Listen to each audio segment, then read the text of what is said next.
요즘 매일매일 이 신종 코로나 바이러스 뉴스 때문에 참 침울한 때 며칠 전인가요? 청량수 같은 그런 뉴스가 있었습니다. 우리나라 영화 기생충이 아카데미 사관왕을 차지했다는 그런 뉴스이죠. 이 기생충이 세계적인 신드롬이 돼서 많은 사람들이 그 기생충을 촬영한 장소를 보고 싶어 하고 또 배우들의 모션과 말을 따라하기도 하고 이런 걸 보면서 같은 한국인으로서 참 자부심이 느껴지지 않습니까? 이 아카데미 사관왕으로 이 작품상, 각본상, 또 국제 장편 영화상, 감독상을 수상했습니다.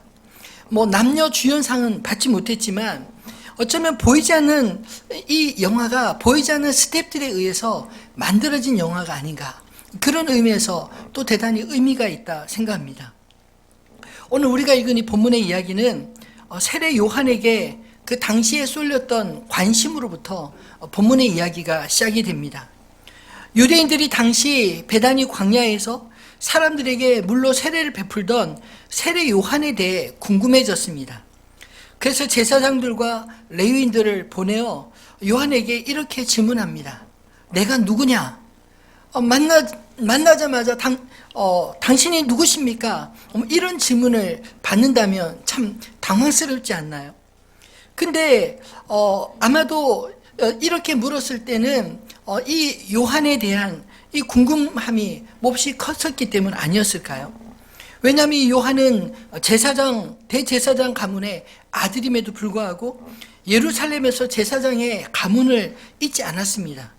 어려서부터 광야에서 낙타토롯을 입고 메뚜기와 꿀을 주식 삼아 먹으며 회개를 외치고 물로 세례를 주었던 이 모든 일들이 그 당시에 이 제사장들과 레위뿐만 아니라 모든 백성들의 눈에 심상치 않게 느껴졌기 때문입니다. 더군다나 유다에는 말라기 선지자 이후에 400년 동안 선지자가 나타나지 않아서 하나님의 말씀에 목말라 있었던 터라 사람들은 마치 이 세례 요한이 엘리야와 같은 그런 선지자일 것이다, 아니 어떤 사람은 그리스도가 아니냐, 이런 궁금증을 낳아낸 인물이었기 때문입니다. 근데 세례 요한의 대답은 유대인들이 듣고 싶은 그런 기대와 다른 대답을 하였습니다. 나는 그리스도가 아니라, 나는 엘리야도 아니다, 나는 모세가 예언한 그 선지자도 아니다. 그들이 듣고 싶었던 대답, 그 어느 것도 그들이 듣지 못하자 유대로부터 온 자들은 또다시 이렇게 질문합니다. 그러면 너는 너에 대하여 무엇이라 말하느냐? 23절에 이 세례 요한은 자신에 대해서 분명하게 이렇게 대답합니다. 이르되 나는 선지자 이사야의 말과 같이 주의 길을 곧게 하라고 광야에서 외치는 자의 소리로라 하니라. 그들이 비록 듣고 싶은 말은 아니지만 세례 요한은 자신이 어떤 사람인지, 무엇을 위해 살고 있는지 분명하게 알고 있었고 그렇게 살아가며 또 그렇게 말할 수 있었다는 것입니다. 오롯이 당시에 세상의 주목을 받았으나 자신은 그 사람들의 주목을 아랑곳하지 않았던 이 세례 요한, 오늘 이 세례 요한을 통해서 하나님이 우리에게 말씀하고 싶은 것은 무엇일까요? 세례 요한을 통해 우리에게 던져주시는 주님의 음성이 저와 여러분에게 들려지게 되기를 소망합니다. 첫 번째로 세례 요한의 삶은 우리에게 조연이어도 괜찮다, 이런 메시지를 담고 있는 게 아닐까요? 우리 모두는 내가 주인공이 되고 싶은 열망이 있지 않습니까? 어떤 장소든 모임이든 그곳에서 주목받는 사람, 그곳에서 내 말이 먹히는 그런 사람이 되고 싶어 합니다. 왜냐하면 주인공이 조연보다 세상 사람들에게 더 많은 조명을 받고 관심을 받기 때문이죠. 세상에서 영화 한 편에서 볼 때도 이 주연 배우와 조연 배우는 각자가 가져가는 배당금만큼의 차이처럼 그렇게 바라보지 않을까요? 그러나 성경에서 진정한 주연 대신 예수 그리스도와 오늘 조연을 자청한 이 세례 요한의 차이는 아마도 영혼과 순간의 차이 아닐까요?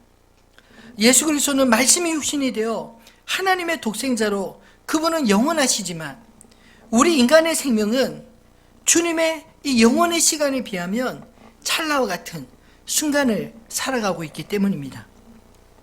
세례요한은 자신의 역할을 분명히 알았습니다. 나는 아니라, 아닌 것은 아니라 말할 수 있었고, 나는 광야에서 외치는 소리라, 자신의 삶에 대해서, 사명에 대해서 말할 것은 분명히 말했던 사람입니다. 이 요한의 역할은 자신 뒤에 오실 예수 그리스도를 위해 그에 앞서 사람들의 마음을 하나님께로 돌아서게 하는 그런 사명을 받은 자였습니다. 우리가 지난주에 읽었던 말씀에서도 세례요한의 사명을 이렇게 말하고 있습니다. 6절과 8절에 보면 하나님께로서 보내심을 받은 사람이 났으니 이름은 요한이라. 저가 증거하러 왔으니 곧 빛에 대하여 증거하고 모든 사람으로 자기를 인하여 믿게 하려 함이라. 그는 이 빛이 아니요 이 빛에 대하여 증거하러 온 자라. 그리고 15절에도 요한이 그에 대하여 증거하여 외쳐 가로되 내가 전에 말하기를 내 뒤에 오시는 이가 나보다 앞선 것은 나보다 먼저 계심이니라 한 것이 이 사람을 가리킴이라 하니라. 하나님께서 친히 세례 요한을 보내셨다라고 말합니다. 그리고 그 보내신 것은 그가 세상의 조명을 받는 위치가 아니라 온전히 영광을 받으실 주님의 위에 주님의 증인으로 살라. 이것이 세례 요한의 사명이었던 것입니다. 그래서 8절에 그는 이 빛이 아니요 이 빛에 대하여 증거하러 온 자라 이렇게 말하지 않습니까? 이 말씀이 곧 세례 요한의 역할이었던 것입니다. 영화가 나오면 우리는 먼저 주연 배우가 누군지 먼저 살펴보지 않나요? 왜냐하면 주연 배우와 조연 배우를 보면 그 영화의 흐름 혹은 그 영화의 급을 알 수 있기 때문입니다. 믿고 보는 영화는 이 감독도 중요하고 시나리오도 중요하지만 역시 배우들의 역할이 만만치 않은 중요한 요소입니다. 천만 영화 배우들 가운데 주연만 있는 게 아니라 조연이 있다는 거 우리 잘 알지 않습니까? 저는 이 천만 배우 가운데 유해진 씨를 참 좋아합니다. 사실 이분은 조연으로 유명한 분이었고 조연으로 뜨신 분인데 이제는 럭키라는 영화를 통해 당당하게 주연이 된 배우이지만 예전에는 주인공에 가려 잘 보이지 않았던 그런 배우였는데 이상하게 유해진 씨가 끼면 이 영화가 꽤 재밌어집니다. 조연은 자신이 돋보이진 않지만 그 영화의 빈틈을 메꾸고 맛깔나게 하며 무엇보다도 주인공들의 존재감을 빛나게 하는 역할, 그 역할을 잘하는 사람이 조연 배우 아닐까요? 죄송합니다. 코로나 아닌 거 아시죠? 제가 목이 좀 약해서 한 번씩 목이 매면 이렇게 좀 힘이 듭니다. 조연으로도 얼마든지 멋진 배우가 될 수 있다. 이런 배우들 참 많이 보여지지 않습니까? 아니 어떤 의미에서 성경은 이 진정한 주인공 대신 주님을 보여주고 있기에 기꺼이 주님의 종으로 조연으로 살아간 수많은 믿음의 사람들의 이야기를 하고 있지 않나요? 저는 목회자로서 목사는 당연히 주님의 목회의 조연이라 생각합니다. 하늘빛 우리 교회를 섬기면서 저는 목회자로 참 행복합니다.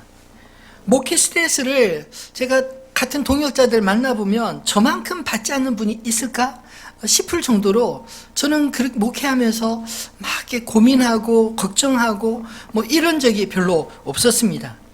근데 저희 목회 비결은 딱 한 가지입니다. 모든 것이 내 것이라 여기지 않으니까 걱정할 필요가 없더라고요. 담임 목사이기 때문에 모든 사람을 내가 다 통제해야 된다고 하는 생각, 이런 생각이 저는 별로 없습니다. 왜냐하면 나도 주님의 종이고 여러분 모두도 다 주님의 택하신 종들 아니신가요?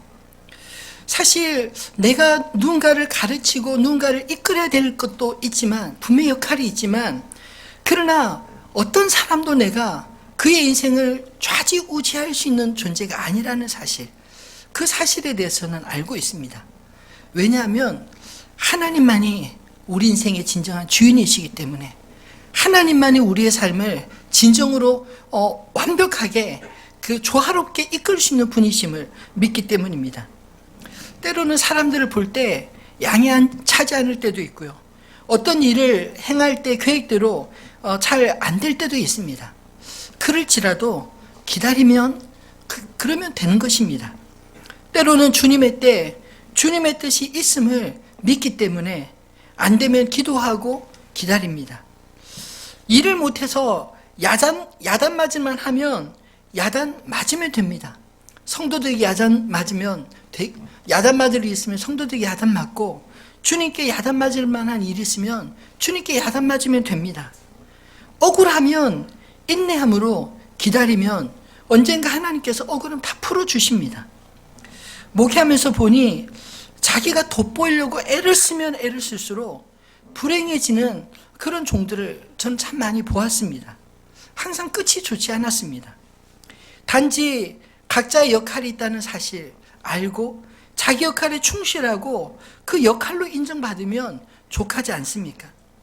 목회자뿐 아니라 저는 모든 성도들 역시 주님 앞에 다 주의 종들 아니신가요? 주님의 청지기로서 우리에게 각자 맡겨진 역할 잘 감당하고 주님께 인정받으시기를 주님의 이름으로 축원합니다. 두 번째로 세례 요한을 통해 우리에게 던져주시는 메시지는 전령, 즉 종이어도 괜찮다라는 것입니다. 오늘 본문에서 세례 요한의 역할은 그가 말한 대로 나는 이사야의 말과 같이 주의 길을 곧게 하라고 광야에서 외치는 자의 소리라, 이렇게 말하고 있습니다.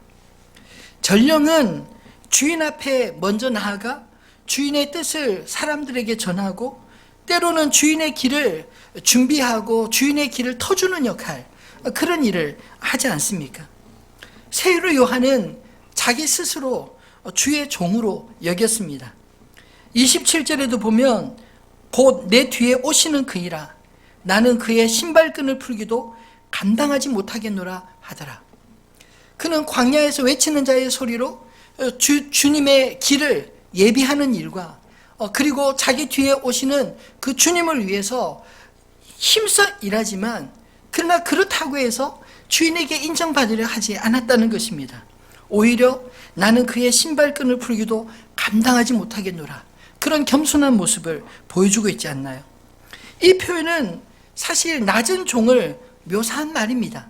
종들 중에서도 주인의 신발끈을 묶어주는 그런 낮은 종과 같은 잘하고 자신을 그렇게 말하고 있는 것입니다.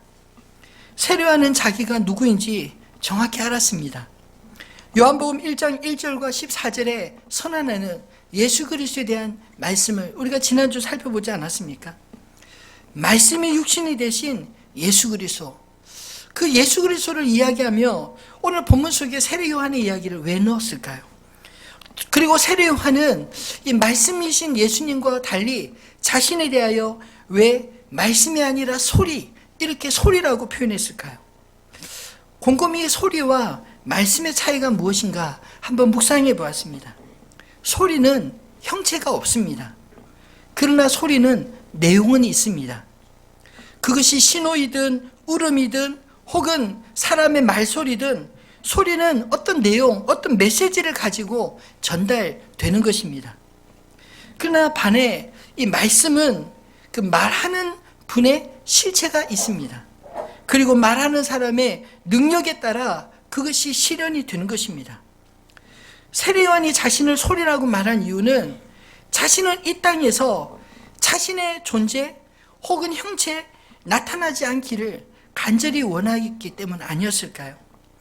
자기가 드러나기보다 자기가 말하는 그 메시지만이 오롯이 그렇게 증거되기를 원했기 때문에 자기 뒤에 오시는 분 그리스도가 온전히 자신을 통해 드러나기 원해 그렇게 스스로 낮춘 게 아닐까요? 그럼에도 불구하고 세례 요한의 목소리는 아주 단호하고 분명했습니다. 결코 죄와 타협하지 않았습니다. 심지어 헤롯 왕의 죄까지 목숨 걸고 고발했던 사람이었습니다. 그를 기억할 때 정말 그의 외침을 기억할 수 있는 그런 삶을 이 세례 요한은 살았던 것입니다. 세례 요한에 대해 성경은 지난주와 오늘 말씀을 통해 계속적으로 증인이라고 이야기합니다. 그가 하는 말을 증언이라고 표현하고요. 증인은 자신을 돋보이게 말하는 사람이 아닙니다. 증인은 자신이 보고 들은 그대로 자기의 양심을 걸고 때로는 목숨을 걸고 증언하는 자입니다.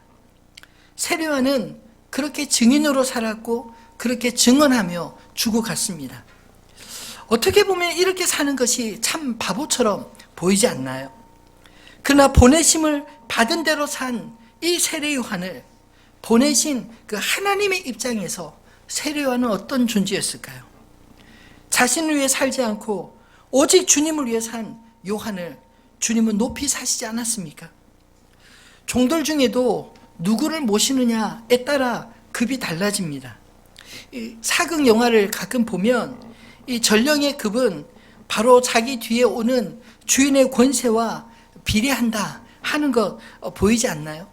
그래서 이리 오너라 이리 오너라 양쪽에서 이리 오너라 하다가 자기 앞에 오는 이리 오너라 하는 그 주인이 자기 종보다 높으면 살금이 비껴주지 않습니까? 마찬가지입니다. 이 세례 요한이 헤롯 왕 앞에서도 그가 눈 하나 깜짝하지 않고 그의 비리를 다 말할 수 있었던 것은 자신의 주인이 헤롯 왕보다 더 높으신 하나님임을 그는 믿었기 때문입니다. 우리의 주인이 하나님이신 것을 진심으로 믿고 또 경험하며 산다면 우리 안에 이런 담대함이 일어나지 않을까요? 하늘빛 우리 교회 모든 형제 자매님들이 주의 종답게 담대한 하나님의 사람들 다 되시기를 주님의 이름으로 축원합니다. 말씀을 맺겠습니다. 세상에서 가장 큰 자는 누구일까요? 예수님은 이 세례 요한을 기억할 때 세례 요한에 대해 이렇게 평가하셨습니다. 누가복음 7장 28절 말씀인데 한번 같이 읽어볼까요? 내가 너에게 말하노니 여자가 낳은 자 중에 요한보다 큰 이가 없도다. 그러나 하나님 나라에서는 극히 작은 자라도 저보다 크니라 하시니라. 아멘. 하나님 나라에서는 지극히 작은 자라도 세례 요한보다 크다. 이 말씀은 또 어떤 의미일까요? 아마도 천국조차 경쟁의 온상이 되는 시도를 못하게 하기 위해서 이렇게 말하셨다 생각합니다. 그러나 이 말씀 중에 진짜 하고 싶은 말씀은요, 여자가 낳은 자 중에 요한보다 큰 자가 없다. 저는 이 말씀이라고 생각합니다. 여러분, 우리 모두는 다 여자가 낳은 자들 아닌가요? 그런데 주님 보실 때는 그 여자가 낳은 자들 중에 가장 크니 스스로 자기를 높이지 않고 자기 주인을 위해서 목숨을 내어놓았던 이 세례 요한을 바라볼 때 가장 큰 자다, 이렇게 칭찬하셨던 것입니다. 주의 종들은 높아지기 위해 섬기는 자들이 아닙니다. 그저 자기에게 맡겨진 일에 충성하는 자인 것을 믿으시기 바랍니다. 겸손히 주의 뜻을 따라가다 보면 주님 다 아십니다. 주님의 충성스러운 종들에게 더 귀한 일, 더 많은 일을 맡기신다는 것, 그것이 성경 속에 수많은 증거들로 나타나 있지 않나요? 진정한 보상은 그러므로 주님과 함께하는 것, 주님이 인정하시는 것임을 믿으시기 바랍니다. 이런 믿음이 우리 안에 견고하게 있으면 내가 주인공이 아니어도 조연이어도 괜찮습니다. 내가 주인이 아니어도 종이어도 진심으로 괜찮을 수 있는 것입니다. 왜냐하면 나를 통해 진짜 주인공이신 예수 그리스도가 온전히 드러날 수만 있다면 그 나머지 보상은 우리 주님과 함께 모든 것 우리가 누리게 될 줄로 믿습니다. 하늘빛 우리 교회가 올해 딱 10주년 되는 해입니다. 이 개척 10년을 돌아보며 제 마음에 참 감사한 일이 많은데 가장 감사한 것은 하늘빛 우리 교회 진정한 주인은 우리 주님이시다, 이렇게 고백할 수 있는 것입니다. 개척 초기에 제 마음의 두려움은 이 생존 그 자체였습니다. 분당 우리 교회에서 개척했기에 많은 분들이 뭐 기도해 주셨고 하지만 근데 참 많은 분들이 따라와 주실 줄 알았는데 생각보다 많이 따라오지 않아서 그 개척했던 1월달 참 많이 외롭고 두려웠습니다. 왜냐하면 사람은 그냥 가만히 있어도 계산이 되더라고요. 어떤 계산인지 아시겠죠? 뭐 돈 계산부터 시작해서 뭐 별별 걸 다 계산을 하는데 생각해 보니까 야, 이대로 가면 1월달 이야기입니다. 이대로 가면 한 6개월 안에 문 닫겠구나. 이런 현실적인 두려움이 제 마음에 여지없이 파고들었습니다. 그래서 앞에서는 웃지만 속으로는 얼마나 두렵고 불안한지 새벽에도 자다가도 펄떡펄떡 일어나서 무릎을 꿇고 하나님 앞에 기도했습니다. 하나님, 시켜서 한 일인데 왜 이렇게 앞이 안 보입니까? 우리 교회가 어떻게 될지 모르겠습니다. 주님 도와주십시오. 하나님 교회인데 주님 도와주십시오. 이렇게 막 발부동 치면서 울부짖으며 기도를 했는데 어느 날 1월 중순에 저희 아버님 댁에 가서 새벽에 주님이 깨우셔서 기도하게 하는데 갑자기 제 마음에 이런 마음이 주시는 겁니다. 이 교회가 네 교회냐? 내 교회냐? 너의 교회면 네가 계속 염려하려무나. 근데 내 교회면 네가 왜 나를 염려하고 있느냐? 그 말씀이 정신에 벌쩍 차리고 보니까 비로소 이제 위치가 정리가 되더라고요. 보통 교회를 위해서 기도를 해도요, 나도 모르게 내가 힘이 더 들어가는 것, 그럴 때가 참 많습니다. 마치 내가 개척을 했으니 하나님 내 목회 주님 축복해 주셔서 내 목회 하나님 은혜를 주십시오, 뭐 이런 식인 것이죠. 근데 그 말씀에 정신을 차리고 보니까 진짜 이 교회는 주님의 교회고 나는 종일 뿐인데 내가 염려하는 것은, 과도하게 염려하는 것은 그것은 주인의 권리를 빼앗는 것이구나. 그래서 깨닫고 보니까 그냥 내가 20년 동안 부교육자 생활했는데 주님 까짓것 앞으로 20년 부교육자로 살겠습니다. 하지만 주님께서 당신의 교회라고 하셨으니 제가 염려하는 일은 결단코 일어나지 않게 해주십시오. 그렇게 기도를 하고 기도하고 나니까 마음이 얼마나 편안한지, 그 이후에 정말 제가 그 당시 염려했던 일들을 하나도 하지 않았습니다. 그리고 염려하지 않았는데 한 번도 펑크난 일 없이 지금까지 은혜로 잘 올 수가 있었습니다. 여러분, 하늘빛 우리 교회는 담임 목사가 주인이 아니라는 사실을 제가 분명하게 말씀드리고 싶습니다. 반면에 똑같이 우리 장로님들도 이 교회 주인 아니십니다. 물론 직분상 우리가 교회를 함께 의논하고 결정하는 것은 당연하지만, 그러나 주인처럼 우리가 주인이니까 이런 생각 하지 않습니다. 똑같이 여러분 성도님들이 이 교회 주인이라는 생각 안 하셨으면 좋겠습니다. 교회는 민주적으로 되어지는 곳이 아니기 때문입니다. 진정한 교회 주인은 주님이십니다. 우리가 다 주님의 종들입니다. 주님의 뜻을 물어야 되고 주님의 뜻을 찾아야 되고 주님의 마음을 시원케 하는 일이 무엇인가, 이것을 함께 고민하고 함께 각자 맡겨진 역할을 잘 감당함으로 하나님의 영광을 받으시는 그런 교회가 되면 그것으로 족하지 않나요? 하나님께서 보상해 주십니다. 그것이 우리의 진정한 보상이요 힘이라고 말할 수 있어야 되지 않나요? 저는 하늘빛 우리 교회를 섬겨서 참 감사합니다. 제가 스트레스를 받지 않는 이유는 제 것이라는 생각, 내가 모든 것을 통제해야 된다는 생각, 내 마음대로 뭐가 되지 않으면 불안해하고 두렵고 누군가 나를 비난하면 막 걱정이 되고 막 쫓겨날까 걱정하고 뭐 이런 생각들을 일치하지 않으니까 마음에 평강이 있더라고요. 왜냐하면 나의 주인은 주님이신 줄을 믿기 때문에. 내가 할 수 있는 일도 있지만 할 수 없는 일은 그저 맡길 뿐입니다. 기다릴 뿐입니다. 지난해 교회를 건축하려고 우리가 계획을 다 세우고 했지만 뜻대로 되지 않는다 할지라도 낙심하지 않을 수 있는 것은 그건 역시 그 주님의 뜻에 맡길 뿐입니다. 우리가 할 바는 다 했지만 그러나 주의 뜻대로 되기를 소원합니다. 우리의 뜻대로가 아니라 당신의 뜻이 이루어지기를 원합니다. 이것이 우리의 기도가 되어야 하고 이것이 우리의 고백이 되어야 하지 않을까요? 오늘 세례 요한의 삶은 그가 조연으로 살았지만 괜찮다. 그가 비록 종으로서 전령과 같이 앞에서 이리 오너라 이리 오너라 외치며 그렇게 앞장서 나아갔지만 그러나 그 마음속에 괜찮다 이런 믿음으로 살았기에 오늘 우리에게도 조연으로 살아도 전령으로 살아도 우리의 주인 되신 주님과 함께라면 괜찮다. 이 믿음의 고백이 저 여러분 안에도 있어지게 되기를 주님의 이름으로 축원합니다.